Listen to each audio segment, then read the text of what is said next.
আল্লাহর হাবিব ধ্যানে মগ্ন। হঠাৎ করে একদিন ওই ধ্যানমগ্ন অবস্থায় এক ব্যক্তি হেরা গুহাতে আগমন করলো, যার সাথে রাসূলের আগে কখনো পরিচয় হয় নাই। হাত্তা জাআহুল হক, জাআহুল মালাক, ওনার কাছে হক উদ্ভাসিত হলো। ওনার কাছে ফেরেশতা আসলো মানুষের সুরত ধরে। জিবরিল আমিন আসলেন। জিবরিল আমিন এসে বিশ্বনবী মুহাম্মদুর রাসূলুল্লাহ সাল্লাল্লাহু আলাইহি ওয়াসাল্লামের কাছে আগমন করে বললেন, ইকরা, পড়ো পড়ো।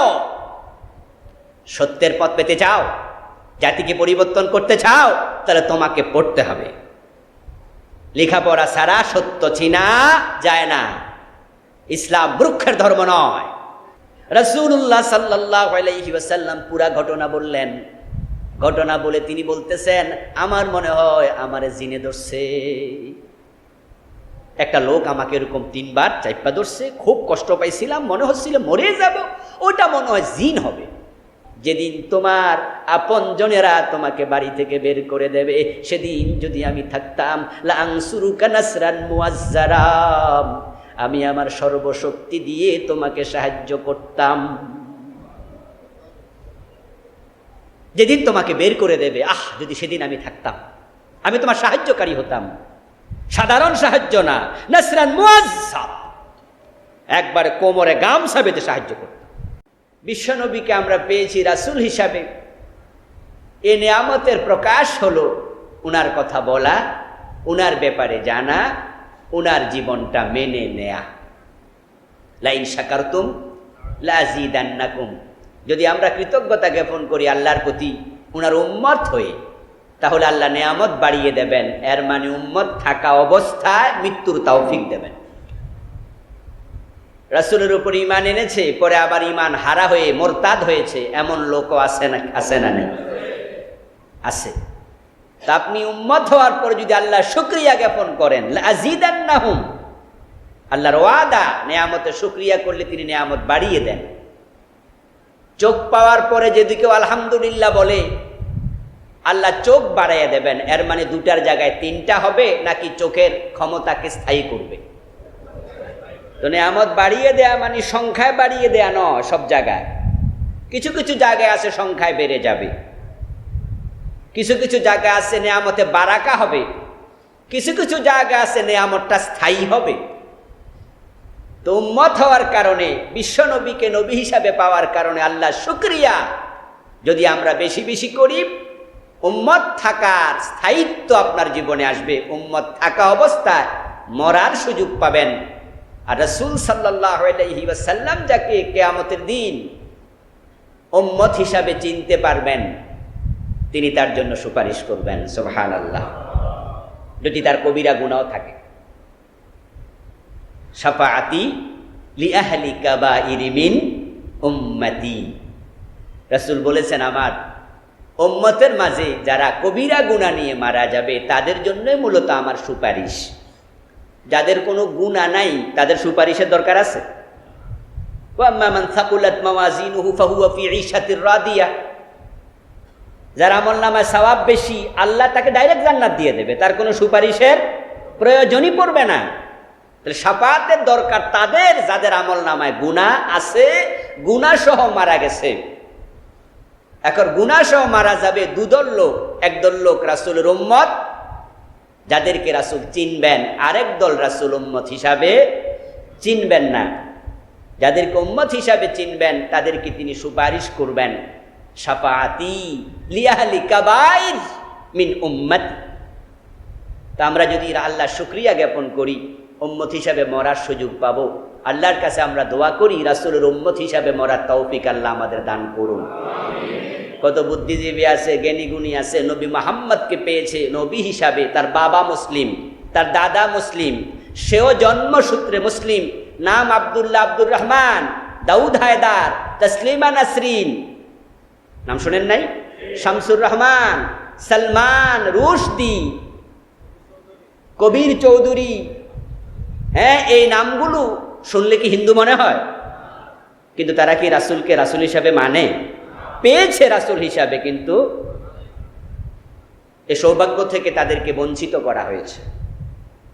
আমরা এমন এক নবী পেয়েছি আলহামদুলিল্লাহ, যেই নবী সব নবীদের মাঝে শ্রেষ্ঠ নবী, তাই তার জীবন আচারও শ্রেষ্ঠ। এ নবী মুহাম্মদ সাল্লাল্লাহু আলাইহি ওয়াসাল্লামের প্রশংসায় আল্লাহ তাআলা নিজেই পঞ্চমুখ। আল্লাহ তাআলা পঞ্চমুখ বলতে বোঝানো হয় যার প্রশংসা অবিরত অনবরত আল্লাহ করেন। ইন্নাল্লাহা ওয়া মালাইকাতাহু ইউসাল্লুনা আলান নবী ইয়া আইয়ুহাল্লাযীনা আমানু সাল্লু আলাইহি ওয়া সাল্লিমু তাসলিমা। আল্লাহ বলেন এই নবীর উপরে আমি আমার ফেরেশতারা, আমি আল্লাহ নিয়মিত রহমত দেই। ফেরেশতারা রহমতের কামনা করে আমার কাছে, বলে আল্লাহ নবীর উপর রহমত দিতেই থাকো। ও ঈমানদারেরা সাল্লু আলাইহি, তোমরা এই কামটা করো। সুবহানাল্লাহ পড়েন, তোমরা সালাত পড়ো। আমি আল্লাহ যেটা করি তোমরা সেটা করো নবীর ব্যাপারে। সুবহানাল্লাহ সুবহানাল্লাহ। এমন এক নবী তিনি আমাদের দিলেন যার সম্মান আল্লাহ নিজে এত উপরে তুললেন। তিনি বললেন ওয়ারাফা'না লাকা যিকরাকা, আমি তোমার স্মরণকে চকিত করেছি, সবার উপরে দিয়েছি। ইন্নাকা লাআলা খুলুকিন আযীম, সর্বোত্তম চরিত্রে আমি আল্লাহ তোমাকে অধিষ্ঠিত করেছি। সুবহানাল্লাহ। সর্বোত্তম চরিত্র খুলুকুন আযীম, ও নবী আমি আপনাকে দিয়েছি। অথচ নবীর সাথে আজকে বেয়াদবি করা হচ্ছে। শুধু ফ্রান্সে আর সুইডেনের রাসূলের সাথে বেয়াদবি হয় নাই, মুসলমানের সন্তানরাও বাংলাদেশও নবীর বিরুদ্ধে কথা বলে এমন ব্লগার নাস্তিক আছে না নাই? তারা বিশ্ব নবীকে হেয় করে কথা বলে। এগুলো কপাল পড়া, হতভাগা, দুর্ভাগা। যদি আপনি কমন সেন্স খাটিয়ে কোনো পক্ষপাতিত্ব না করে নিরপেক্ষভাবে বিচার বিশ্লেষণ করেন, তাহলে আপনি গবেষণা করলে দেখতে পাবেন নবী মুহাম্মদের মতো উত্তম চরিত্রবান লোক পৃথিবীতে দ্বিতীয় জন নাই।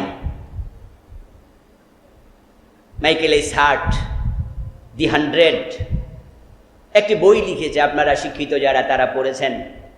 100 জন মনীষীকে সে গবেষণা করে তালিকা করেছে, নন মুসলিম, কিন্তু বিশ্বনবীর নামটা এনেছেন 1 নম্বরে। এইভাবে পৃথিবীর যত চিন্তাবিদ গবেষক আছে, যখন মনীষীদের জীবন নিয়ে গবেষণা করে নবী মুহাম্মদকে 1 নম্বরে জায়গা না দিয়া কোনো উপায় নাই, কোনো বিকল্প নাই।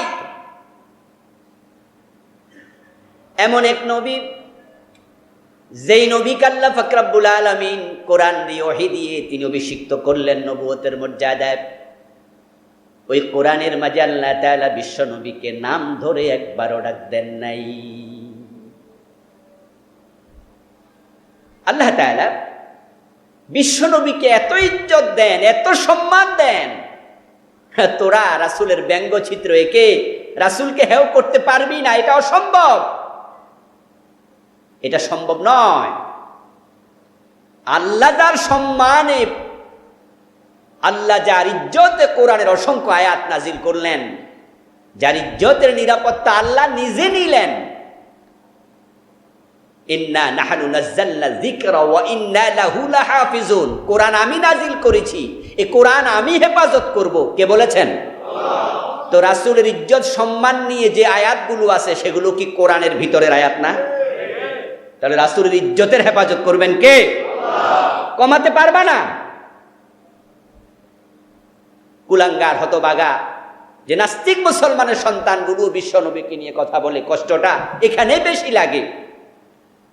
আর এর পিছনে যে কারণ আমি আছে মনে করি, যারা নাস্তিক হয় তারা উচ্চশিক্ষিত, ঢাকা ইউনিভার্সিটির প্রফেসর, ঢাকা ইউনিভার্সিটির স্টুডেন্ট, বিভিন্ন ভালো ভালো সাবজেক্টের, ওদেরকে আমি নির্বোধ বলি না, মূর্খ বলি না, তারাও শিক্ষিত। তবে নাস্তিকতার পিছনে যে কারণগুলো আছে, অন্যতম কারণ বিশ্বনবীর জীবন নিয়ে তারা চর্চা করে না। উনার জীবনী পড়লে আল্লাহর হাবিবের সম্মান সকলকেই দিতে হবে, দিতে তারা বাধ্য হবে। যে মানুষটা জীবনে কোনোদিন কাউকে আঘাত দিয়ে কথা বলেন নাই। জাহিলিয়াতের জাহেলগুলো যে মানুষটাকে আল আমিন বলতো আর সাদিক বলতো, কোরআন পড়লে দেখতে পাবেন আল্লাহ বিভিন্ন নবীকে কোরআনে নাম ধরে ধরে বিভিন্ন প্রসঙ্গে ডেকেছেন, কিন্তু বিশ্ব নবীকে এত সম্মান আল্লাহ দিয়েছেন নাম ধরে তিনি একবারও। তিনি হযরত আদমকে বলছেন, ইয়া আদম উসকুন আনতা ওয়া যাওজুকাল জান্নাহ, ও আদম তুমি এবং তোমার স্ত্রী জান্নাতে বসবাস করো। ইয়া আদম, ও আদম। ইয়া নূহ ইন্নাহু লাইসা মিন আহলিক, আল্লাহ বলে ও নূহ নবী তোমার সন্তান কেনান পানিতে ডুবে মরছে, তুমি বলছো সে তোমার সন্তান, আমি বলছি ও নূহ সে তোমার পরিবারের কেউ নয়। ইয়া ইব্রাহিম কাদ সাদ্দাকতার রুইয়া ইন্না কাযালিকা নাজ্জিল মুহসিনিন, ও ইব্রাহিম ছেলেকে জবাই করা দরকার নাই, জবাই করতে উদ্যত হয়েছ, চেষ্টা করছো, এটাই যথেষ্ট।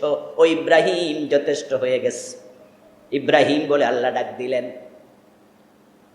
ইয়া মূসা লা তাখাফ, ও মূসা তুমি ভয় পেও না, সামনে যাও। ইয়া ঈসা, ইয়া জাকারিয়া, ইয়া ইয়াহইয়া, এভাবে বিভিন্ন নবীর নাম আল্লাহ কোরআনে ধরেছেন, কিন্তু ইয়া মুহাম্মদ বলে আল্লাহ একবারও ডাক দেন নাই। বরং তিনি যেখানে বিশ্ব নবীকে ডেকেছেন ইয়া আইয়ুহান নবী, ইয়া আইয়ুহার রাসূল বলে ডাক দিয়েছেন। সুবহানাল্লাহ। ইয়া আইয়ুহার রাসূল বাল্লিগ মা উনজিলা ইলাইকা মির রাব্বিক, ইয়া আইয়ুহান নবী হাররিদিল মুমিনিনা আলাল কিতাল, ও আমার রাসূল, ও আমার নবী। ইব্রাহিম কে আল্লাহর নবী নয়? কথা বলেন না কেন? ঈসা কে আল্লাহর নবী নয়? ইয়া ইয়াহইয়া খুযিল কিতাবা বিকুওয়া, ইয়া জাকারিয়া ইন্না নুবাশশিরুকা বিগুলামিন ইসমুহু ইয়াহইয়া।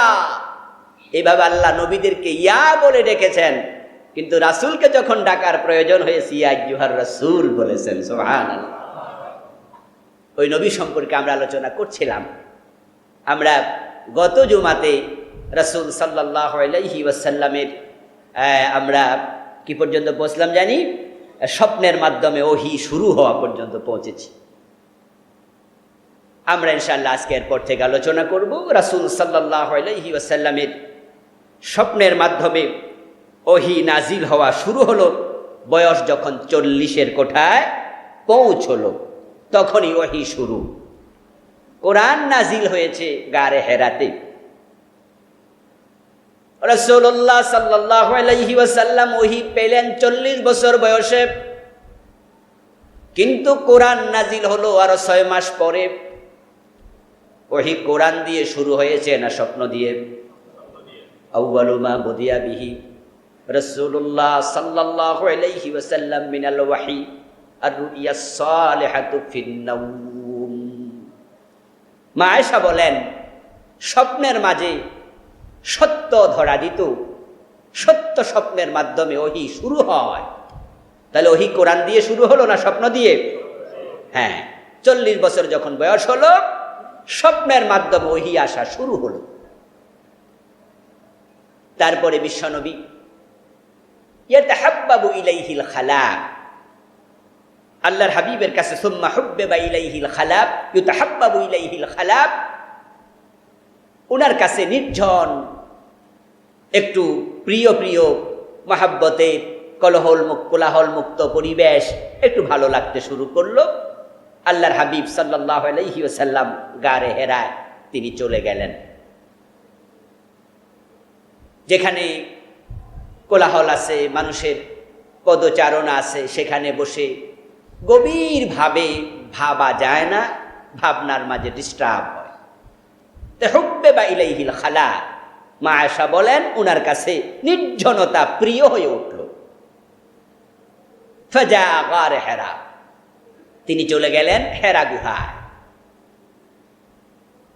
মক্কা থেকে 2.5-3 মাইল দূরে একটি পাহাড়। আপনারা যারা হজে গিয়েছেন তারা গারে হেরা দেখতেও যান। একবারে ব্যতিক্রমী একটি পাহাড়। মাথার দিকে তাকাইলে বুঝবেন যে এইরকম মাথা সাধারণত অন্য পাহাড়গুলোর নেই, অনেক উঁচু। আমি উঠেছিলাম, এতে সময় লেগেছিল 48 মিনিট। অনেক খাড়া পাহাড়, উঠা খুবই কষ্টকর। মাথায় উঠে আবার একটু নিচের দিকে নামা লাগে। তারপর ওই গুহা, সেখানে বিশ্বনবী ধ্যানে মগ্ন হলেন। তিনি ধ্যানমগ্ন থাকলেন কতদিন তা নিয়ে ঐতিহাসিকদের মাঝে ভিন্ন ভিন্ন মতামত পাওয়া যায়। কে বলেছেন ওহী নাজিলের আগ থেকেই 3 বছর তিনি ধ্যান করেছেন, কেউ বলেছেন 6 মাস। তবে মা আয়েশা রাদিয়াল্লাহু তাআলা আনহার এই হাদিস থেকে যেটা বোঝা যায়, স্বপ্নের মাধ্যমে ওহী আসা শুরু হলো। সুম্মা হুব্বিবা ইলাইহিল খালা সুম্মা লিতারাখি ফালিল ফাউজ। আরবি ব্যাকরণ যারা পড়েন, মাদ্রাসা যারা পড়ছেন, তারা হরফে আতফ পেয়েছেন 10টা, ওয়াও ফা সুম্মা হাত্তা ইম্মা আম বাল্লা লাকিন, এরকম 10টা হরফে আতফ আছে। তার মাঝে সুম্মা একটা, সুম্মা আসে একটা কাজ শুরু হওয়ার পরে কিছুক্ষণ যাবে, তারপরে আর একটা কাজ শুরু হবে। এটাকে আরবিতে বলে তারাখি, সুম্মা লিতারাখি। ওয়াও লিল জামঈ ফা লিল ফাওরি। ওয়াও আসে একসাথে কাজ হবে, ফা আসে ধারাবাহিকভাবে হবে, মাঝখানে বিরতি হবে না। সুম্মা আসে বিরতি সহ। তো মা আয়েশা বলছেন ওহী আসলো স্বপ্নের মাধ্যমে, সুম্মা হুব্বিবা। তাহলে বোঝা যাচ্ছে ওহী আসার পর থেকেই তিনি গারে হেরাতে গেলেন। ঐতিহাসিকদের বর্ণনার ভিন্নতা থাকতেই পারে। তো মা আয়েশার বক্তৃতা দিয়ে আমরা বুঝলাম তিনি গারে হেরাতে ওহী আসার পরে ধ্যান করা শুরু করলেন। তবে এই ধ্যান তিনি ওহী নাজিল হওয়া, সরাসরি কোরআন নাজিল হওয়া পরেও তিনি অনেক দিন এটা করেছেন। আল্লাহর হাবিব কেন ধ্যানে গেলেন? এর কারণ হলো তিনি সমাজ পরিবর্তন করতে চান।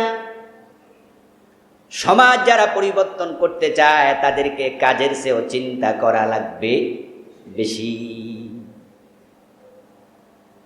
গায়ে গতরে খাটার চেয়ে মগজ মস্তিষ্কের চিন্তা, এটার মান, এটার দাম অনেক বেশি। সমাজ পরিবর্তন করে কারা?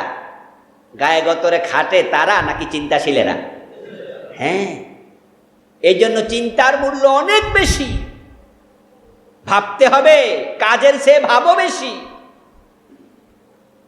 তাই তো একটা 10 তলা বিল্ডিং যারা বানায়, মিস্ত্রি আর যে আর্কিটেক্ট ডিজাইন করে কিভাবে বিল্ডিং হবে, কোন জায়গায় কয় সুতা রড হবে, কয়টা ফিলার হবে, কোন তলার কি স্ট্রাকচারাল ডিজাইনটা কিভাবে হবে, এই চিন্তা যে করে আর যে মিস্ত্রি কাজ করে, দুজনের মাঝে মূল্য বেশি কার? ইঞ্জিনিয়ারের, চিন্তাশীলের। তার সম্মান বেশি, তার বেতন বেশি, তার মূল্য বেশি, তার ইজ্জত বেশি। কারণ যে ব্যক্তি ব্রেন খাটিয়ে চিন্তা করে তার দ্বারা সমাজ পরিবর্তন হয়, দেশ পরিবর্তন হয়। গায়ে গতরে যাটা খাটে তারা কাজ করে, তারাও হেন নয়, হেও নয়, খারাপ নয়, অবমূল্যায়িত নয়, কিন্তু তাদের তুলনায় চিন্তাশীলের দাম অনেক বেশি দিতে হয়। এই জন্য আপনারা যারা সমাজ পরিবর্তন করতে চান, আপনাদেরকেও ধ্যান করতে হবে, ভাবতে হবে। এভাবে হয় নাই তো কিভাবে হবে, ওইভাবে হয় নাই তো ওইভাবে হবে, কেমনে কি হবে, এটা নিয়ে ভেবে চিন্তে কাজ করতে হবে। ওয়েল প্ল্যান লাগবে, উত্তম পরিকল্পনা লাগবে। বিশ্বনবী 17 বছর বয়সে হিলফুল ফুজুল গঠন করলেন। হিলফুল ফুজুল, হালফুল ফুজুল গঠন করার পরে বিশ্বনবী সমবয়সী যুবকদেরকে নিয়ে সমন্বিত উদ্যোগে মানুষের বাড়িতে গিয়ে দাওয়াত দিতে থাকলেন। চুরি করো না, ডাকাতি করো না, মেয়েদেরকে জীবিত কবর দিও না, ধর্ষণ রাহাজানি চিন্তাই করো না, মদ পান ছেড়ে দাও, যুদ্ধ ছেড়ে দাও, দাওয়াত দিতেই থাকলেন। 17 থেকে বয়স হয়ে গেল 40, কিন্তু সমাজে সামান্য পরিবর্তনও আসে নাই। 23টা বছর দাওয়াত দিলাম, কাজ তো হলো না। এবার আপনারা বলুন তো, যে ব্যক্তি সচেতন ওই ব্যক্তির জন্য বিকল্প চিন্তা মাথায় রেখে নতুন করে ধ্যান প্রয়োজন আছে না নেই? অনেক কাজ করেছি কিন্তু রেজাল্ট হলো না। আমার ভাই, আপনার কাপড়ের মাঝে ময়লা পরিষ্কার করার জন্য কর্মচারীর হাতে দিলেন, কর্মচারীর হাতে সাবান দিয়ে আপনি তাকে বললেন ময়লাটা পরিষ্কার করে নিয়ে আসো। ওই কর্মচারী সাবান লাগাইতে লাগাইতে পুরাটা শেষ, ময়লা ওঠে না। এবার আঙ্গুল দিয়া খোসানো শুরু করলো, চলে গেছে 20 মিনিট 30 মিনিট। আপনি কর্মচারীকে ডাকলেন, ও মিয়া কি করো এখনো বাথরুমে টয়লেটে করো কি? আওয়াজ করে বলে, স্যার ময়লা তো ওঠে না, চেষ্টা করছি। আপনি এবার বাথরুমে গিয়া দেখেন পুরা সাবান শেষ, বেড়া এখন নখ দিয়া ঘষতেছে, কাপড়ের দিকে তাকাইয়া দেখেন কাপড় ছিঁড়ে যাওয়ার উপক্রম। আপনি তা দেখে খুশি হবেন না বকুনি দেবেন? কথা বলবেন না? না, আপনি বলবেন করলি কি? সে যদি জবাব দেয়, স্যার আপনি তো কইছেন পরিষ্কার করতে, তো পরিষ্কার করা ছাড়া যদি আপনার কাছে কাপড় নিয়ে যায় আপনি তো ধমক মারবেন, কথা শুনলি না কেন? তাই সাবান পুরাটা শেষ করছি, ময়লা ওঠে না তাই নখ দিয়া ঘষতেছি, ময়লার বাচ্চা ময়লা যাবি কই, উঠে আসার মুখ। আপনি তখন বলবেন, ব্যাকল তুই যখন সাবান দিয়া ঘষলি, যখন দেখলি সাবানে কাজ হয় না, তোর বিকল্প চিন্তা করা উচিত ছিল। তোর উচিত ছিল তখন তুই ভাবা এটা মনে হয় সাবান দিয়া যাবে না, তাই মনে হয় একটু কেরোসিন টেরোসিন দেয়া যেতে পারে, একটু লেবুর রস দেয়া যেতে পারে, বা এই ময়লাটা কেমনে উঠবে ওই চিন্তা বিকল্প পন্থা আমার করা উচিত, ঠিক কিনা? তুই এটা না করে গুতাইছে বেটা, আমার জামা নষ্ট করস কেন? এবার বলুন তো, কর্মচারীকে আপনি বুদ্ধিমান ভাববেন না বেকুব ভাববেন? কাজ করলেই আপনি প্রশংসিত হবেন না, চিন্তা করতে হবে, ঠিক কিনা? আমাদের দেশে কাজের লোক আছে, চিন্তাশীল কমে গেছে। স্বাধীনতার আগে দেশে ইসলামের দাওয়াত ছিল, এখনো দাওয়াত আছে। মাহফিলের অভাব নাই, মাদ্রাসার অভাব নাই, হুজুরের অভাব নাই, মসজিদের অভাব নাই, ইমামের অভাব নাই, খতিবের অভাব নাই, মুসল্লির অভাব নাই। মুসল্লি তোমরা থামো, ওই গুতাইয়া কাপড় নষ্ট করো না, এইভাবে হবে না। যেহেতু এইভাবে হচ্ছে না, তাহলে দেশে ইসলামকে ইনক্রেজ করার জন্য, অগ্রগামী করার জন্য, আগায়া দেওয়ার জন্য পুরা আলেম সমাজকে, মুসল্লিদেরকে নতুন করে ভাবতে হবে, নতুন করে ভেবে নতুন করে কাজ শুরু করতে হবে। বিশ্বনবী ধ্যানে বসলেন, আল্লাহর ইশারায় চলে গেলেন গারে হেরায়। এখন আমরাও ধ্যান করি, এটাকে আমরা বলি মুরাকাবাহ। কি বলি আমরা? এটা তাসাউফের ভাষায় বলে মুরাকাবা। চোখ বন্ধ করে মসজিদে বসে থাকবে, ফজরের পরে আধা ঘন্টা, মাগরিবের পরে আধা ঘন্টা, হ্যাঁ হয়ে গেল। বিশ্বনবী কি এটা করেছেন? চোখ বন্ধ করে বসেছিলেন না। উনার ধ্যান হচ্ছে 23 বছর দাওয়াত দিয়েছি, কাজ তো হলো না, এখন কি করা উচিত?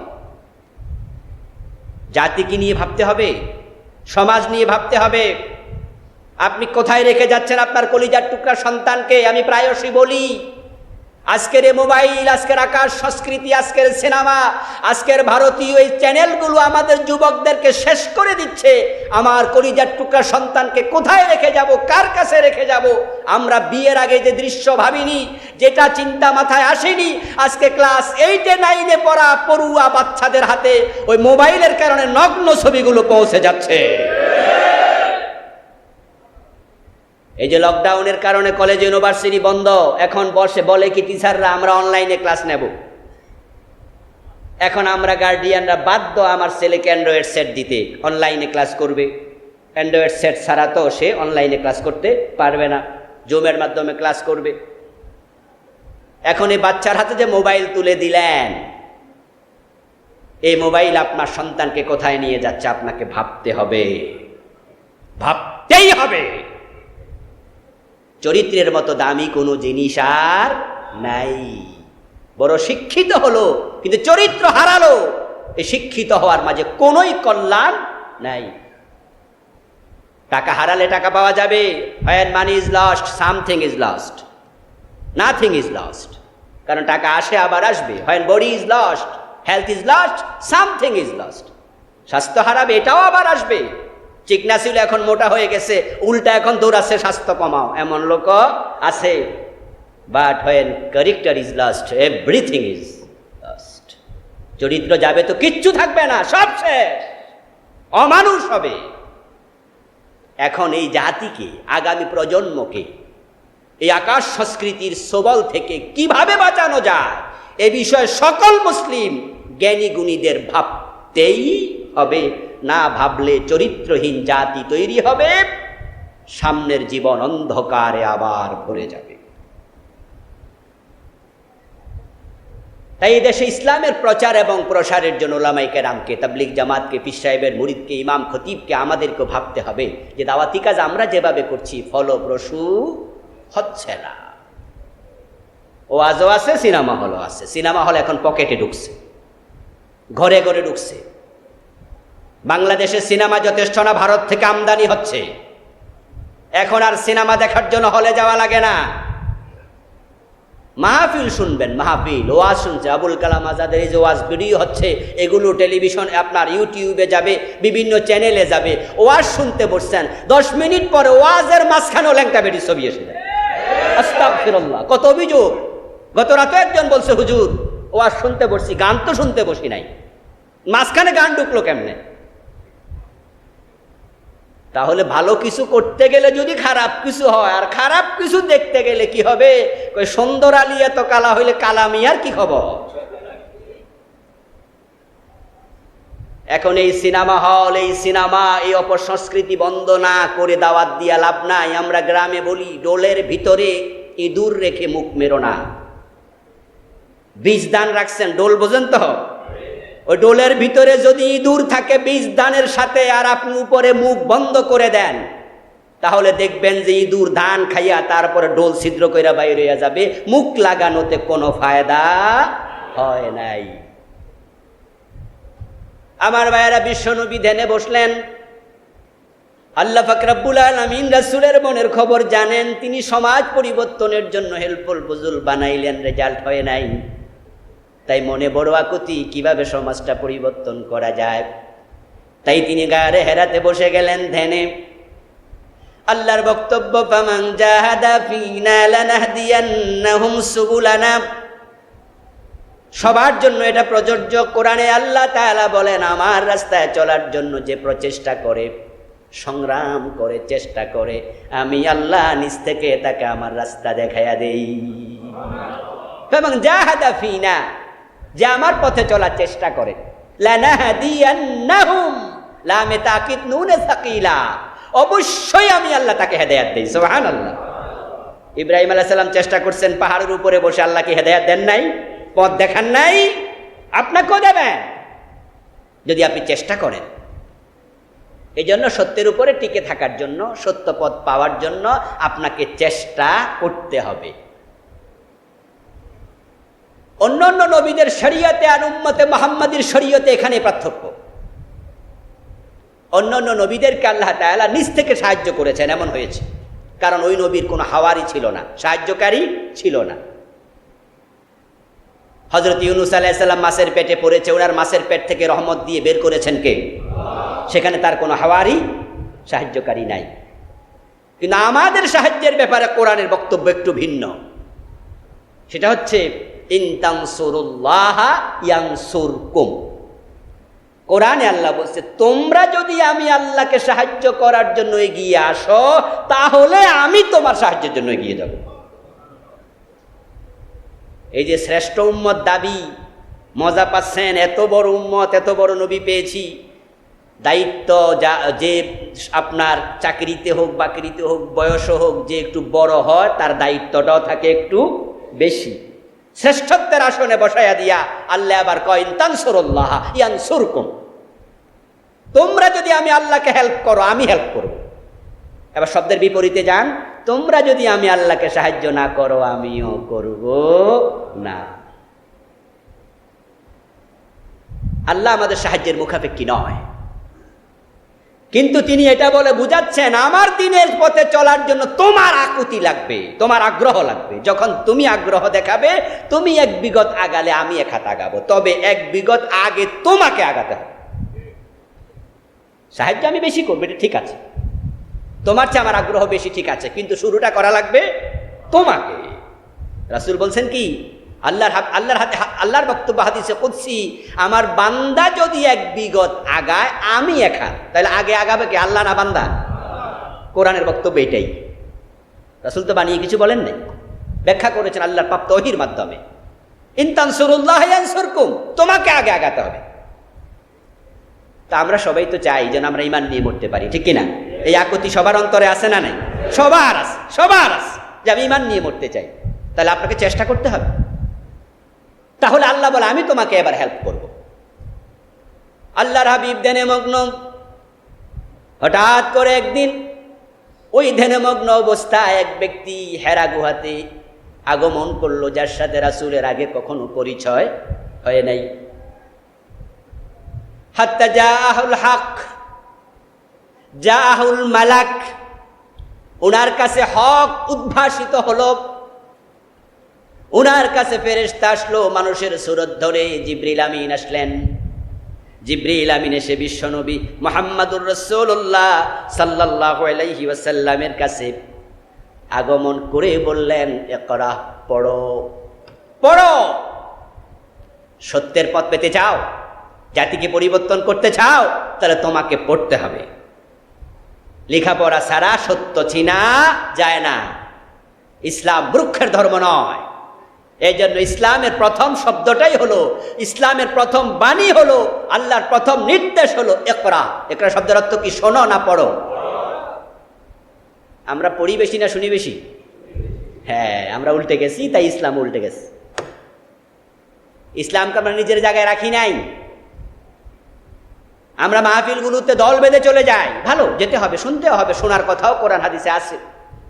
আল্লাহ বলছে ফাসতামি মা ইউহা, ফাসতামি লিমা ইউহা, শোনো যে ওহী তোমার কাছে আসছে। ও মুসা শোনো, শুনতেও হবে, শোনার কথাও আছে। কিন্তু এক নাম্বার কি? শোনো না পড়ো। তাহলে পড়ার পরে শোনো। কারণ হলো, তুমি যদি পড়ে শোনো তাহলে বক্তা যা বলছে সঠিক বলছে না ব্যাঠিক বলছে তুমি বুঝতে পারবে, কারণ তোমার পড়া আছে। এখন ওয়াজে যে আমরা শুধু শুনতে যাই, বাজে ওয়াজ করে, ওয়াজ শুনে বিভ্রান্ত হয়, বক্তার ওয়াজ শুনে ঈমান হারা হয়, এমন বক্তাও বাংলাদেশে আছে না নেই? আমি সোশ্যাল মিডিয়ায় দেখলাম বক্তা ওয়াজ করতেছে, ওয়াজের মাঝে তিনি গান গাচ্ছেন যে কালেমা কালামো ভাই মরার সময় দরকার নাই, আমার গৌসে পাকের গুণগীতি গাইও দরবারি বাইও। আপনারা কি শোনেন নাই নাকি? পাওয়ার কথা অনেকে পেয়েছেন যে বক্তা ওয়াজ করতেছে মরণের সময় কালেমা দরকার নাই, আমার গৌসে পাকের গুণগীতি গাইও। গৌসে পাক বলতে ওনারা কাকে বোঝে? আব্দুল কাদের জিলানী রাহেমাহুল্লাহকে। যদিও ব্যক্তিকে গাউসুল আজম বলা জায়েজ নাই। গাউস মানে সাহায্যকারী, আজম মানে সবচেয়ে বড়, আর সবচেয়ে বড় সাহায্যকারী কে? আমরা কি সাহায্যকারী না সাহায্যের মুখাপেক্ষী? হ্যাঁ, আব্দুল কাদের জিলানী সাহায্যকারী না তিনিও সাহায্যের মুখাপেক্ষী? এই জন্য শব্দগুলো পরিহার করতে হবে, এগুলো বিদআতি শব্দ, শিরক মিশ্রিত শব্দ। গাউসুল আজম একমাত্র আল্লাহ। তো বক্তা বলতেছে কালেমা টালেমা করো না, আমি মরার সময় উনার গুণগীতি গাইও, আস্তাগফিরুল্লাহ। এবং আরেক বক্তা মাহফিল ওয়াজ করতেছে যে আমার যখন কবরে নিবা তখন ঢোল তবলা বাজাই। বক্তা মাহফিল ওয়াজ করে শোনাচ্ছে এবং বলছে আমার সাথে সাথে বলুন আস্তাগফিরুল্লাহ। শ্রোতারাও বলতেছে, কি বলতেছে? গাউসে পাকের নামজাফিলে আল্লাহ পাওয়া যায়। শ্রোতারাও বলতেছে টানে টানে। আমরা জপব, স্মরণ করব কার নাম? ফাজকুরুনি আযকুরুকুম উযকুরুল্লাহ যিকরান কাসীরা। এখন আপনারা যদি এলেম থাকে আর যেই মজলিসে বক্তা বলছে গাউসে পাকের নামজাফিলে আল্লাহ পাওয়া যায়, আমার সাথে সাথে জফ কি জফ, ইয়া গাউস ইয়া গাউস ইয়া গাউস আগিসনি ওয়া আমদিদনি।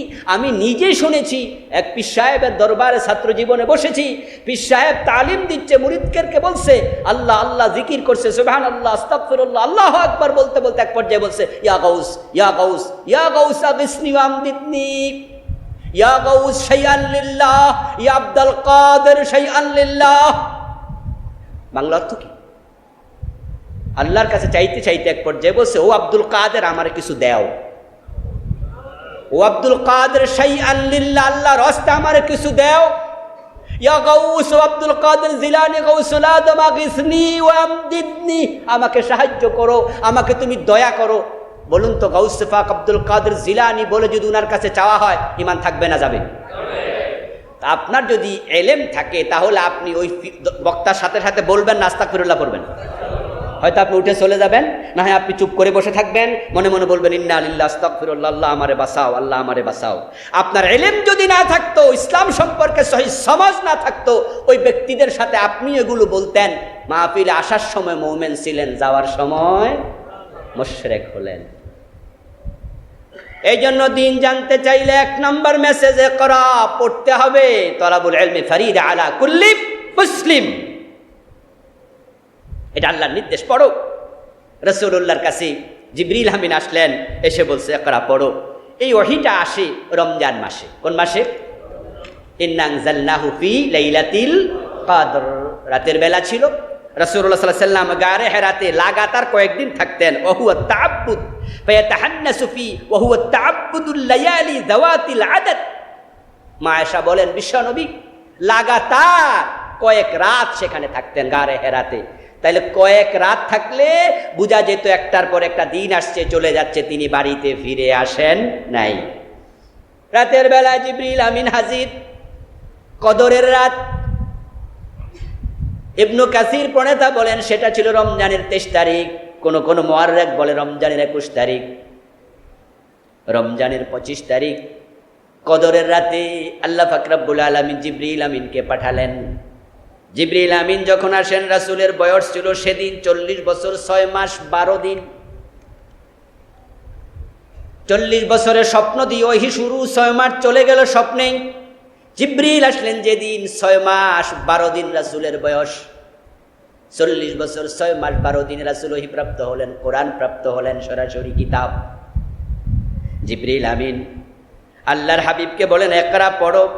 রাসূল বলেন মা আনা বিকারি, আমি তো পড়তে জানি না।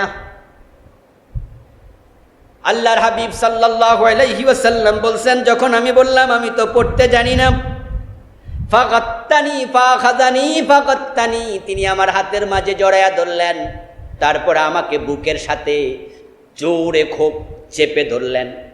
ফাআরসালানি, চেপে ধরে তারপর আমাকে ছেড়ে দিলেন। হাত্তা বালাগা মিন্নিল জুহুদু, হাত্তা বালাগা মিন্নিল জুহুদা, দুভাবে পড়া যায়।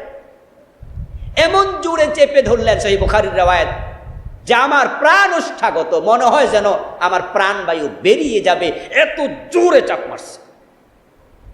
আমাকে ছেড়ে দিয়ে আবার বলে ইকরা পড়ো। আমি বললাম মা আনা বিকারি, আমি তো পড়তে জানি না।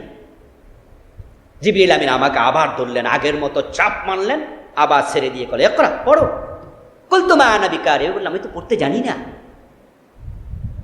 রাসূল পড়তে জানতেন না? জানতেন না। এই জন্য উনাকে আল্লাহ তাআলা কোরআনে বলছে আর নবিয়্যিল উম্মি, উম্মি নবী তিনি। কি নবী? উম্মি মানে কি? নিরক্ষর, অক্ষর জ্ঞান জানতেন না, লিখতে জানতেন না, পড়তে জানতেন না।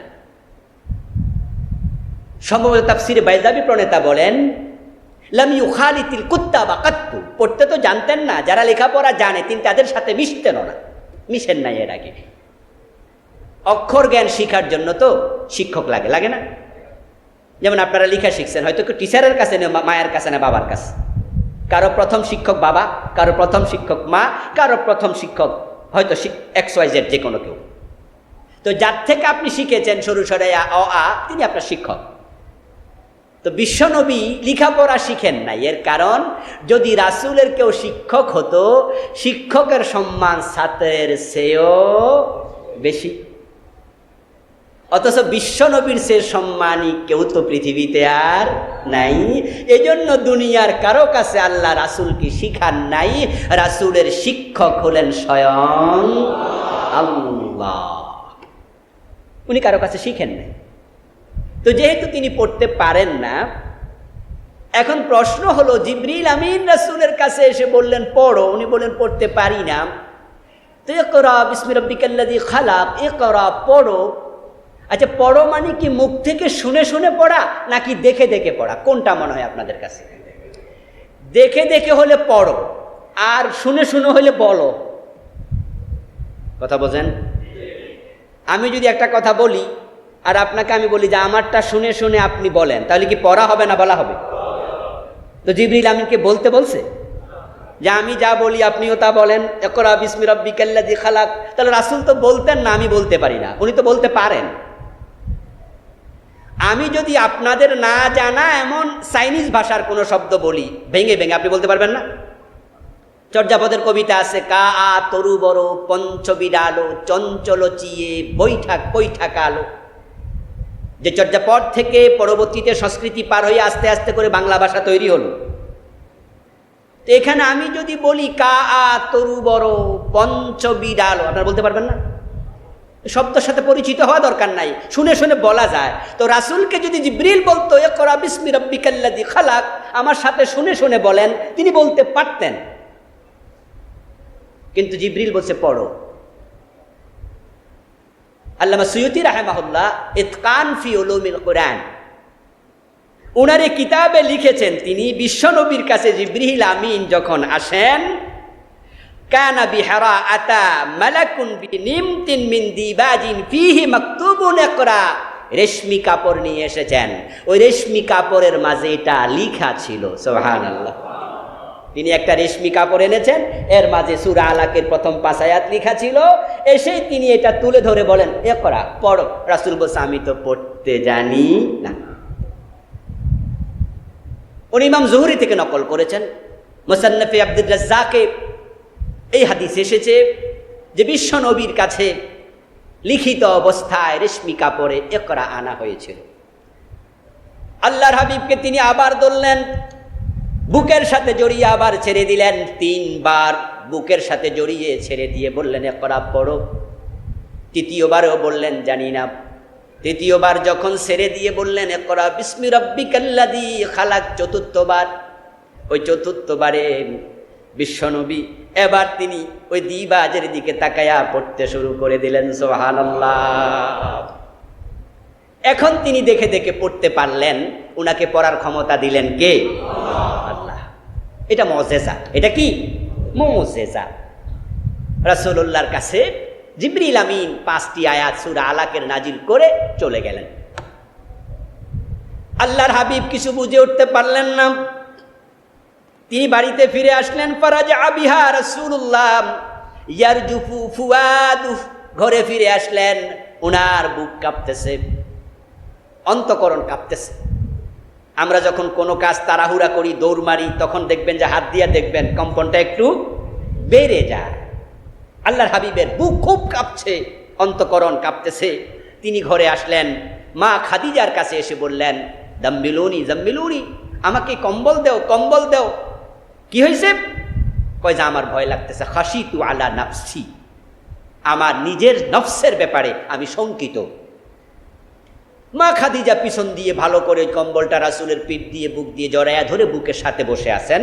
হাত্তা যাহাবা আনহুর রাউ, এক পর্যায়ে গিয়ে উনার ভয়টা কেটে গেছে, অন্তরের ধপ্তবানি আস্তে করে কমে গেছে, উনি স্বাভাবিক হলেন।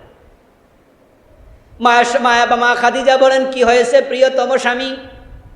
রাসূলুল্লাহ সাল্লাল্লাহু আলাইহি ওয়াসাল্লাম পুরা ঘটনা বললেন। ঘটনা বলে তিনি বলতেছেন আমার মনে হয় আমারে জিনে ধরছে। একটা লোক আমাকে এরকম 3 বার 4 পা ধরছে, খুব কষ্ট পাইছিলাম, মনে হচ্ছিল মরে যাব, ওটা মনে হয় জিন হবে। মা খাদিজা সাথে সাথে বললেন কাল্লা, অসম্ভব। সুবহানাল্লাহ বলেন। কি বললেন? হরফুর রাদা, হরফুর রাদা, চরম ভাবে অস্বীকার করার জন্য যে হরফ ব্যবহার করা হয়, কাল্লা, কোয়াইট ইম্পসিবল, অসম্ভব। ওয়াল্লাহি, আল্লাহর কসম করে বলছি, মা ইউখজিকাল্লাহু আবাদা, আপনার উপরে জিন সাওয়ার করাইয়া দিয়া আপনাকে হাবল তাবল বকাবে, মানুষ তামাশা করবে, আপনার মতো লোককে আল্লাহ কখনো বেজ্জতি করতে পারেন না। ইসলামের দাওয়াত কি তখনও শুরু হয়েছে? কথা বলতে হবে তো। শুরু হয়েছে? কিন্তু শব্দ দেখেন ওয়াল্লাহি, আল্লাহর কসম। এই জন্য আমি বলেছি গত আলোচনায়, মা খাদিজা ছিলেন হানিফ ধর্মের অনুসারী, তিনি তখনও আল্লাহকে চিনতেন। সুবহানাল্লাহ, শিরিক করেন নাই। আল্লাহর কসম, আল্লাহ তাআলা আপনাকে লাঞ্ছিত করবেন না। কেন করবেন না? এই কনফিডেন্ট, এই আত্মবিশ্বাস মা খাদিজার কোথা থেকে আসলো? এবার তিনি বলছেন কারণ শুনুন, ইন্নাকা লাতাসিলুর রাহমাব ওয়া তাহমিলুল কাল্লাব ওয়া তাকসিবুল মা'দুমা ওয়া তাকরাউদ দাইফা ওয়া তুঈনু আলা নওয়াইবিল হক। 6টা গুণের কথা উল্লেখ করলেন। আমি তো আপনাকে কতদিন ধরে চিনি। বিয়ে হয়েছে সে 25 বছর বয়সে, বিশ্বনবীর বয়স এখন 40। 15 বছর তো চলে গেল। এক বিছানা থাকি, এক খাটে, এক কম্বলের নিচে ঘুমাই। আমি কি আপনাকে চিনি না? সুবহানাল্লাহ বলেন না ভাইয়েরা? আপনার যে চরিত্র, এমন লোককে আল্লাহ কখনো বেজ্জতি করতে পারে না। আল্লাহর উপর কি আস্থা, রাসূলের চরিত্রের উপরে কি বিশ্বাস। ইসলাম নামক সূর্য পৃথিবীর অন্ধকার ভেদ করে যখন পূর্ব আকাশকে আলোকিত করার জন্য তার আলোকচ্ছটা ছেড়িয়ে দিয়েছে, তার প্রথম আলোটা যে অন্তরকে আলোকিত করেছে, সে অন্তরটা ছিল মা খাদিজার অন্তর। সুবহানাল্লাহ। নারীদেরকে হেয় করা যাবে না, তাদেরকে অসম্মান করা যাবে না, নারীদেরকে ইজ্জত করতে হবে। কারণ ইসলাম প্রথম যে হৃদয় আলোকিত করেছে, সেটা একজন নারীর হৃদয় ছিল। রাসূলুল্লাহ সাল্লাল্লাহু আলাইহি ওয়াসাল্লামকে সাহায্য করেছে যারা, সবচেয়ে বেশি সাহায্যকারীদের তালিকায় মা খাদিজার নাম টপ অফ দ্য লিস্ট। রাসূল যখন গারে হেরায় ধ্যানমগ্ন, রাসূলের কাছে খাবার নিয়ে যেতেন মাঝে মাঝে মা খাদিজা। ওই পাহাড়ে উঠা কত কঠিন, যারা উঠেছেন দেখেছেন। আমি পাতলা থিনথিনে, তাও আমার লেগেছে 48 মিনিট। এখন কিছু রাস্তা আছে ওঠার জন্য, কিছু সিঁড়ি আছে, কিন্তু তখন কোনো রাস্তা সিঁড়ি ছিল না। স্বামীর প্রতি কি ভালোবাসা! আল্লাহর হাবিবকে বলছে আপনাকে জিনে ধরতে পারে না, কারণ আপনি আত্মীয়তার সম্পর্ক রক্ষা করেন, আপনি অসহায় মানুষের সহায় হন, সাহায্যকারী হন। গরিব মানুষকে আপনি খাবার দাবার দেন, আপনি মেহমান আসলে নিজে না খাইয়া মেহমানকে খাইয়ে দেন, এবং যখন যেখানে কেউ বিপদে পড়ে ডাকতে দেরি, আপনি দৌড় দিতে দেরি করেন না। এগুলো কার চরিত্র? বিশ্বনবীর। কার চরিত্র? এই ওয়াজগুলো কেন শুনবেন? কান সুখের জন্য না, নিজের চরিত্রের সাথে মিলাতে হবে। ইন্নাকা লাতাসিলুর রাহমা, আল্লাহ লাঞ্ছিত করে না তাকে যে আত্মীয়তার সম্পর্ক রক্ষা করে। রাসূলুল্লাহ বলেছেন হাদিসে কুদসি, আল্লাহ তাআলা আত্মীয়তার সম্পর্ককে লক্ষ্য করে বলছেন, মান ওয়াসালাকে ওয়াসালতুহু ওয়া মান কাতাআকে কাতাতুহু। ও সেলাই রহমি, তোমার সাথে যে সম্পর্ক রাখে, আমি আল্লাহ তার সাথে সম্পর্ক রাখি। আর যে আত্মীয়তার সম্পর্ক ছিন্ন করে, আমি আল্লাহ তার সাথে রহমতের সম্পর্ক ছিন্ন করি। রাসূলের গুণ অর্জন করতে হবে। বোনের খবর নেন না, বাড়ি 5 তলা বিল্ডিং বলে বানায়া বসে আছেন, নিজের ফুপিটা না খাইয়া আছে। নিজের খালার খবর নেন না, ভাইয়ের খবর নেন না, ভাতিজা লেখাপড়া করতে পারে না, টাকা দিয়ে সাহায্য করে না, এমন কিছু আত্মীয় স্বজন আছে না নাই? আপনার সম্পদে তাদের হক আছে। ওয়া আতিযাল কুরবা হাক্কাহু, আল্লাহ বলছে তাদের হক দাও। নবীর চরিত্র এটা অর্জন করুন, আত্মীয়তার সম্পর্ক রক্ষা করুন। অনেকে স্ত্রীর কারণে পারে না, চাইলেও মা বাবাকে আত্মীয় স্বজনকে দিতে পারে না। আমি তাদেরকে বলবো বউকে শুনায়েন না, না শুনাইয়া দেয়া যায় না? যদি আপনি চান আপনি দিতে পারবেন। এরপরে অসহায় গরিব মানুষকে সাহায্য করা, মেহমান আসলে মেহমানকে সম্মান করা। রাসূল বলেছেন যে আখিরাতের উপর ঈমান আনে, যে জান্নাতের সুসংবাদ পেতে চায়, ফাল ইউকরিম দাইফা। আল্লাহর উপর আখিরাতের উপর বিশ্বাস থাকলে, জান্নাতের বুহবু পেতে চাইলে, আমি নবী তোমাকে বলি তোমার মেহমানকে সম্মান করো। মেহমান দেখলে মেজাজ খারাপ হয়ে যায়, আস্তাগফিরুল্লাহ, নাউযুবিল্লাহ। মেহমান দেখলে পরে স্বামী স্ত্রী মিউচুয়াল ঝগড়া তৈরি করে। বউরে শুনাইয়া দেয় যে একটু রাগ করবা, আমি ধমক মারলে একটা গ্লাস ভাঙে লাগে বাসার দিয়া। মেহমানের সামনে যদি ঝগড়া করিয়া গ্লাস ভাঙে, মেহমান তখন মনে করে আর এখানে থাকার পরিবেশ নাই, মেহমান চলে যাবে, গ্লাস একটা 25 টাকা লস হইলে হোক, গোস্তের কেজি 500 টাকা। 4-5টা গ্লাস ভাঙলো, কোনো অসুবিধা নাই। মেহমান দেখলে পরে খুশি হয় না, এটা ভালো চরিত্র নয়। ভালো করে মনে রাখবেন, মেহমান তার রিজিক খায়, আপনার রিজিক খায় না। আপনার রিজিক কেউ খেতে পারবে না। আপনি যখন কোথাও মেহমান হবেন, আপনারটা আপনি খাবেন, বরং মেহমানের উসিলা বাড়ি হলো ভালো খায়, ঠিক না? মেহমান আসলে আমরা একটু ভালো পাকশাক করি, মেহমানের উসিলা তো আমিও খাইলাম। আল্লাহর হাবিব এই কথা বলার পরে মা খাদিজা রাদিয়াল্লাহু তাআলা আনহা প্রবোধ দিলেন, সান্ত্বনা দিলেন। তিনি বললেন, এটা জিন নয়। এবার রাসূল বলেন, তাহলে এটা কি? আমি তো বুঝতে পারছি না। মা খাদিজা বলেন, আমিও বুঝি না, তবে যদি একটু ব্যাখ্যা চাই, বুঝতে চাই, তাহলে চলেন ওয়ারাকা বিন নাওফালের কাছে যাই। আমার চাচাতো ভাই অনেক বড় আলেম, তাওরাত এবং ইনজিলের তৎকালীন যুগের সর্বশ্রেষ্ঠ আলেম। হযরত ওয়ারাকা বিন নাওফালের কাছে চলে গেলেন। রাসূলুল্লাহ সাল্লাল্লাহু আলাইহি ওয়াসাল্লাম, তিনি যে রাসূল তখনও তিনি এটা জানেন না।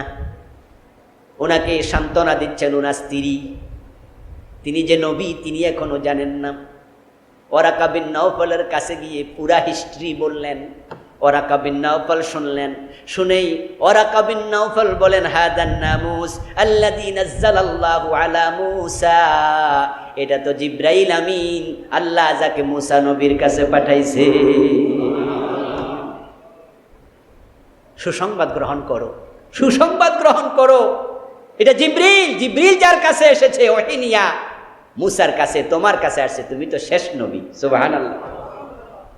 নবী মাউউদ, তাওরাত ইনজিলে তোমার কথা আল্লাহ তাআলা কত বলেছেন, তুমি তো সেই নবী।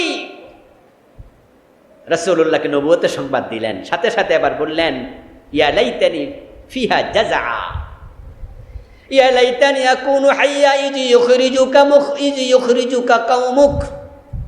হায় আফসোস, যদি আমি সেই দিন বেঁচে থাকতাম। ওয়ারাকা বিন নাওফাল বলছেন, তিনি অন্ধ হয়ে গেছেন, বয়সের বারে নুজো হয়ে গেছেন। সংবাদ রাসূলকে দিয়া, নামুস মানে জিবরিল, এটা হিব্রু ভাষার শব্দ। তিনি বললেন, তুমি নবী, শেষ নবী, নবী মাউউদ, আল্লাহ যে ওয়াদা করেছেন শেষ নবী পাঠাবেন, তুমি সেই ব্যক্তি। কিন্তু সাথে সাথে বললেন, আমি আফসোস করছি, যেদিন তোমার আপনজনেরা তোমাকে বাড়ি থেকে বের করে দেবে, সেদিন যদি আমি থাকতাম, লা আনসুরুকা নাসরান মুআজ্জারা, আমি আমার সর্বশক্তি দিয়ে তোমাকে সাহায্য করতাম। যেদিন তোমাকে বের করে দেবে, যদি সেদিন আমি থাকতাম, আমি তোমার সাহায্যকারী হতাম। সাধারণ সাহায্য না, নাসরান মুআজ্জার, একবারে কোমরে গামছা বেঁধে সাহায্য করতাম, সর্বশক্তি দিয়ে সাহায্য করতাম। আল্লাহর হাবিব এটা শুনে বললেন, আওয়া মুখরিজিয়াহুম, বলেন আমার জাতির লোকেরা আমাকে বের করে দেবে? How can it possible? তারা আমাকে আলামিন বলে, আস-সাদিক বলে, সেই নবী মুহাম্মদকে বের করে দেবে, এটা কিভাবে সম্ভব? না, আমি তো বুঝতে পারছি না, আপনি এসব কি বলছেন? ওয়ারাকা বিন নাওফাল তখন বলেন, নাম, হ্যাঁ সেটাই হবে। লাম ইয়াতি রাজুলুন কাত্তু বিমিসলি মা জিতা বিহি ইল্লা উদিয়া, তুমি একা নও, তুমি একা নও, তোমার আগে তোমার মতো নবুয়ত নিয়ে যত লোক এসেছে সবার সাথে সমান শত্রুতা করা হয়েছে। নবুয়তের মিশন, এই কাজ করা সহজ নয়। অতীতে যত নবী এসেছে একই আচরণ করেছে, তাদের পরিবারের লোকেরা বের করে দিয়েছে, বাড়ি থেকে হিজরত করতে বাধ্য করেছে, হিজরত না করলে হত্যা করেছে, করাত দিয়ে 2 টুকরো করে ছেড়ে দিয়েছে। ইল্লা উদিয়া, নবীদের সাথে আচরণ করা হয়েছে। নবীদের সাথে আচরণ করার পরে এই আচরণটা যদি শেষ হয়ে যেত, আমরা বেঁচে যেতাম। কিন্তু সহিহ বুখারীর হাদিস, কালান নবী সাল্লাল্লাহু আলাইহি ওয়াসাল্লাম, আশাদ্দুন নাসি বালাআন আল আম্বিয়া সুম্মা আল আমসালু ফাল আমসাল। এটা শেষ হয় নাই, নবীরা সবচেয়ে বড় পরীক্ষার মুখোমুখি হয়েছে। পরবর্তীতে চলতে থাকবে একই আচরণ। নবীদেরকে যারা অনুসরণ করবে, প্রকৃত অর্থে এই জাতীয় পরীক্ষায় তাদেরকেও পড়তে হবে। এই পরীক্ষা চলতে থাকবে, বিশ্বনবী বলেছেন। রাসূলের কথা কি মিথ্যা হতে পারে? এখন আপনি বলতে পারেন, হুজুর কই আমাদের তো কোনো পরীক্ষা টরীক্ষা হয় না। যখন জ্বর ওঠে গা গরম হয় না, এটার নাম জ্বর না। সর্দি হবে হাসি আসবে না, এটার নাম সর্দি না। সর্দি হলে হাসি আসবে, এটাই নিয়ম। গা গরম হবে, এটাই জ্বর, এটাই নিয়ম। কিন্তু আপনার পরীক্ষা নাই, তাহলে বুঝতে হবে রাসূলের পথে আপনি প্রকৃত অর্থে নাই। রাসূলের পথে থাকবেন, তাহলে বাড়িতে ঘুমানো যায় না, মামলা হয়, জেলখানায় যাওয়া লাগে, রিমান্ডে নিয়ে পিটাবে, জালেমরা বুক ফুলাইয়া চলবে, কোরআনওয়ালারা জেলখানায় রাত কাটানো লাগবে। এটা নিয়ম ইসলামের, এটা ইসলামের ইতিহাস। ওরাকা বিন নওফল বলে, ও মুহাম্মদ ইবনে আব্দুল্লাহ, নতুন কিছু না, তুমি আশ্চর্য হচ্ছ। মক্কার লোকেরা তোমার প্রশংসায় পঞ্চমুখ, তোমাকে বুকে টেনে নেয়, তোমাকে কাঁধে তুলে নাচে, তোমাকে আলামিন বলে, কপালে চুমু খায়, তারাই বলে তোমার মতো সুসন্তান হয় না। ইন্না মুহাম্মদ ইবনে আব্দুল্লাহ লা ইউযানু বিহি ফাতাম মিন কুরাইশিন ইল্লা রুজ্জা বিহি বারাকাতাও ওয়া ফাদলা ওয়া আদলা। তোমার মতো যুবক হয় না, নাই একজনও, কিন্তু সেই তোমাকে বের করে দেবে। এটাই হচ্ছে ইসলামের ইতিহাস। রাসূলুল্লাহ বাড়িতে আসলেন, উনি নবী হবেন, ওরাকা খবর দেন। ওরাকা তাওরাত পড়ে, ইনজিল পড়ে জেনেছে, ঘটনা শুনে বুঝেছে এটা জিব্রাইল। নবী মুহাম্মদ এখন জানলেন তিনি যে নবী, তিনি যে নবী। এখন আপনাদের বিবেকের কাছে প্রশ্ন রাখতে চাই, যারা বলে রাসূল গায়েব জানে, তাদেরকে আমরা প্রশ্ন করতে চাই, গায়েব জানলে ওরাকার কাছে যাওয়ার প্রয়োজনটা কি? রাসূল গায়েব জানে এমন কথা বলার লোক এই দেশে আছে কিনা? রাসূলের বেশি মহব্বত দেখাইতে গিয়া শিরিক করতেছে। গায়েবের মালিক একমাত্র কে? আলিমুল গায়বি ওয়াশ শাহাদা। কুল লা ইয়ালামু মান ফিস সামাওয়াতি ওয়াল আরদিল গায়বা ইল্লাল্লাহ। আল্লাহ ছাড়া আর কেউ গায়েব জানে না। গায়েব জানলে ওহির প্রয়োজনই ছিল না, সব তিনি এমনি জেনে ফেলতেন। আল্লাহর হাবিব ফিরে আসলেন, ওহি বন্ধ হয়ে গেল, কিছুকাল চলে গেল, এটার নাম ফাতরাতুল ওয়াহি। মা আয়েশা রাদিয়াল্লাহু তাআলা আনহা বলছেন, সুম্মা ফাতারাল ওয়াহি, তারপরে ওহি ফিতরত হলো, বন্ধ হয়ে গেল।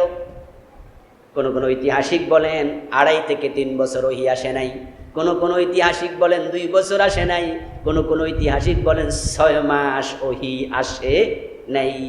ওহি আসা বন্ধ। রাসূল সাল্লাল্লাহু আলাইহি সাল্লাম গারে হেরায় যাতায়াত বন্ধ করেন নাই। তিনি যেতেন, সেখানে আবার ধ্যান করতেন, কি হলো কি হলো ভাবতেন। একজন আসলো, আবার ওরাকা বলে তিনি জিবরিল, তাহলে জিবরিল গেল কোথায়? টেনশন করছিলেন। কোনো একদিন গারে হেরাতে তিনি ধ্যান করে উপর থেকে নিচে নামলেন। গারে হেরা থেকে জমিনে স্থলভূমিতে নামার পরে রাসূলুল্লাহ সাল্লাল্লাহু আলাইহি সাল্লামের কানের মাঝে আওয়াজ আসলো, কেউ যেন আওয়াজ করে বলছে, ইয়া মুহাম্মদ, ও মুহাম্মদ সাল্লাল্লাহু আলাইহি ওয়াসাল্লাম। আল্লাহর হাবিব বলেন, আমি একটু তাকালাম, কে ডাকতেছে কিছুই দেখলাম না। কিছুক্ষণ পর আবার আওয়াজ, পিছনে তাকালাম, দেখলাম না, আবার আওয়াজ। যখন ইয়া মুহাম্মদ বলে পর্যায়ক্রমে আওয়াজ চলছে, আমি এবার ডানে বামে সামনে পিছে না তাকায়া একটু উপরের দিকে তাকালাম। উপরের দিকে তাকায়া দেখি বিশাল এক চেয়ার, যে চেয়ার পুরা দিগন্ত পরিবেষ্টন করে আছে। ওই চেয়ারের মাঝে এক লোক বসে আছে, আকাশ দেখা যায় না, এত বড় তার বডি, এত বিশাল আজিমুল জুসসা, এত বড় দেহ, আকাশ দেখা যায় না, পুরা দিগন্ত পরিবেষ্টিত। ফাখাররা মাকশিয়া, তিনি বেহুশ হয়ে মাটিতে পড়ে গেলেন। জিবরিল আমিন নিজস্ব সূরতে রাসূলের কাছে প্রকাশিত হয়েছিলেন সেদিন। ওয়ালাকাদ রাআহু নাজলাতান উখরা ইনদা সিদরাতিল মুনতাহা। জিবরিল আমিনকে বিশ্বনবী নিজস্ব সূরতে 2 বার দেখেছেন। এই আজকে একদিন, আরেকদিন হলো মেরাজের রাতে সিদরাতুল মুনতাহার কাছে। জিবরিল আমিনকে তিনি আর আগে আর দেখেননি, মানুষের সূরতে চাপা দিয়েছিল, আর আজকে নিজস্ব সূরতে জিবরিলের 600 পাখা, বিশাল বডি। রাসূল বেহুশ হয়ে পড়ে গেলেন। জিবরিল আমিন ওই চেয়ার থেকে আবার মানুষের সূরত ধরে নামলেন, বিশ্বনবীকে পিছন থেকে ধরে তুলে বসালেন, গায়ের ধুলাবালিগুলো নিজ হাতে পরিষ্কার করে দিলেন। জিবরিল আমিন বিশ্বনবীর গায়ের ধুলাবালিগুলো মুছে দিলেন। সুম্মা দানা ফাতাদাল্লা ফাকানা কাবা কাউসাইনি আও আদনা। এই আয়াত ওই প্রসঙ্গে অধিকাংশ মুফাসসির বলেন, যদি কোনো মুফাসসির এটা মিরাজের রাতের সাথে জড়িয়ে দিয়েছেন। অধিকাংশ মুফাসসিরের বক্তব্য, 8-10টা তাফসীরের বরাত আমি আমার মিরাজ বইতে এনেছি আয়াত প্রসঙ্গে। আপনারা অনেকে পড়েছেন, যারা পড়েননি সংগ্রহ করবেন, খুব ইম্পর্টেন্ট একটি বই। সেখানে অধিকাংশ মুফাসসির বলেছেন জিবরিল এই যে রাসূলের কাছে আসলো, উনাকে ধরে তুললো, বসাইলো, 2 তনু ধনুকের মাথা যেমন কাছাকাছি থাকে এসে যায়, রাসূলের এত কাছে এসেছেন জিবরিল আমিন। তারপরে তিনি চলে গেলেন, রাসূল হুঁশ ফিরে বাড়িতে গেলেন। বাড়িতে গিয়ে আবার মা খাদিজার কাছে, খাদিজা আমার তো জ্বর উঠছে, আমার ভয় লাগছে, বিশাল এক আকৃতি সম্পন্ন এক বড়িওয়ালা হাইকাল আমি দেখেছি, কি যে দেখছি বুঝতে পারছি না, আমার কি হয়েছে, আমাকে একটু কম্বল দিয়ে জড়ায়া ধরো। রাসূলের জ্বর উঠছে, মা খাদিজা কম্বল দিয়ে বিশ্বনবীকে জড়িয়ে দিলেন। এবার জিবরিল আমিন আবার হাজির। সুবহানাল্লাহ পড়েন। কোরআন নাজিল অনবরত শুরু। সূরা মুদ্দাসসিরের আয়াত নিয়ে আল্লাহ তাআলা রাসূলকে ওহী করলেন, পাঠালেন, ইয়া আইয়ুহাল মুদ্দাসসির, ও কম্বলওয়ালা, কুম, দাঁড়ায়া যাও। সুবহানাল্লাহ। সমাজ পরিবর্তনের স্বপ্ন দেখো, শুয়ে থাকলে সমাজ পরিবর্তন হবে না, তোমাকে দাঁড়াতেই হবে। ইয়া আইয়ুহাল মুদ্দাসসির, ইয়া মুহাম্মদ বলেন নাই, ও কম্বলওয়ালা, ইয়া আইয়ুহাল মুজাম্মিল, ও কম্বলওয়ালা। কি মহব্বতের ডাক! ও কম্বলওয়ালা, কুম, দাঁড়ায় যাও, ফাংজির, ভয় দেখাও জাহান্নামের। মানুষগুলো সব দলে দলে কোথায় যাচ্ছে? জাহান্নামে যাচ্ছে, শিরিক করছে। আমি আল্লাহর ঘরের ভিতরে মূর্তি ঢুকাইছে, তারা জাহান্নামী হয়ে যাচ্ছে। তোমার আপনজনেরা, পরিবারের লোকেরা, ফাংজির, তাদেরকে জাহান্নামের ব্যাপারে সতর্ক করো। ওয়া রাব্বাকা ফাকাব্বির, বলো তোমার আল্লাহ মহান। সুবহানাল্লাহ। তোমার রবের তাকবীর দাও। বিশ্বনবী দাঁড়িয়ে গেলেন। এই যে তিনি দাঁড়িয়ে গেলেন, আর কোনোদিন বসেন নাই। এই দাঁড়িয়ে যাওয়া মানে 2 পায়ের উপর দাঁড়িয়ে যাওয়া নয়। এ দাঁড়িয়ে যাওয়া মানে মানুষকে সতর্কতার কাজ শুরু করা। ইন্তেকাল পর্যন্ত এই কাজ থেকে 1 সেকেন্ডের জন্য দূরে সরেন নাই। ইভেন যখন তিনি ইন্তেকাল করছিলেন, তখনও তিনি সর্বশেষ কথা ছিল আসসালা আসসালা ওয়া মা মালাকাত আইমানুকুম, নামাজ নামাজ নামাজ নামাজ। সাবধান অধীনস্থদের ব্যাপারে। তিনি যখন ঘুমাতেন তখনও তার অন্তর জাগ্রত থাকত। আইনি তারামান ওয়া কলবি ইয়াকজান। তিনি আর এই কাজ থেকে 1 সেকেন্ড দূরে সরেননি, ঘুমেও না। এই জন্য বিশ্বনবী ঘুমালে ওযু ভাঙত না। এটা ওনার জন্য স্পেশালিটি, আলাদা বৈশিষ্ট্য। কারণ তার ঘুমন্ত অবস্থায়ও তার অন্তর দ্বীনি চেতনায় উজ্জীবিত থাকতো। সুবহানাল্লাহ। আর আমরা সে চেতনা থেকে দূরে সরে গেছি। আমরা টাকা পয়সা নিয়ে, পরিবার নিয়ে ব্যস্ত হয়ে গেছি, চাকরি বাকরি, দিন নিয়ে আমাদের কোনো কি নাই, ব্যস্ততা নেই। তাবলীগের ভাইয়েরা আলহামদুলিল্লাহ কিভাবে মানুষের বাড়ি বাড়ি যাচ্ছে। পীর সাহেব হুজুররা পালকিতে চড়ে, নৌকায় চড়ে, ঘোড়ায় চড়ে দেশ ইসলাম প্রচার করেছে। তার মুরিদের আজকে ঘুমাচ্ছে। সব দায়িত্ব হুজুরদের কাছে ছেড়ে দিলাম। হুজুররা জুমার দিন ওয়াজ করবে, শুনে বাড়ি যে আমরা বসে থাকবো। এটা হবে না। নবীর উম্মত হতে চাইলে নবীর চরিত্রের সাথে নিজের চরিত্রটাও মিলাতে হবে। এই ওয়াজগুলো শুনছেন, মোবাইলে রেকর্ড করে নেবেন, ঘরে নিয়ে শোনাবেন। আজকে রাতে খাইতে বসবেন, ডাইনিং টেবিলে বসে নিজের স্ত্রী, সন্তান সবাইকে বলবেন, আজকে আমরা কোনো গল্প করব না, আজকে জুমা মসজিদ থেকে 1 ঘন্টা রেকর্ড করে আনছি, সবাই শোনো। নিজের ছেলে বিদেশে থাকে, জরুরি কত কথা তাকে বলেন, আপনি আলোচনা সেন্ড করে দেন যে বাবা আলোচনা শোন, ওয়াজ শোন, নসিহত শোন। ইন্না যিকরা তানফাউল মুমিনিন, নিশ্চয় ইন্না যিকরা তানফাউল মুমিনিন, আল্লাহ কোরআনে বলে এই উপদেশগুলো যাদের ঈমান আছে তাদের উপকারে আসবে, ঈমান আরো বেড়ে যাবে। তো রাসূল সাল্লাল্লাহু আলাইহি ওয়াসাল্লাম ওহী প্রাপ্ত হলেন। এখন তিনি দাওয়াতি কাজ শুরু করলেন, দাঁড়িয়ে গেলেন। এই দাওয়াত যখন দিলেন, পরবর্তী স্টেজে বাধা শুরু হলো।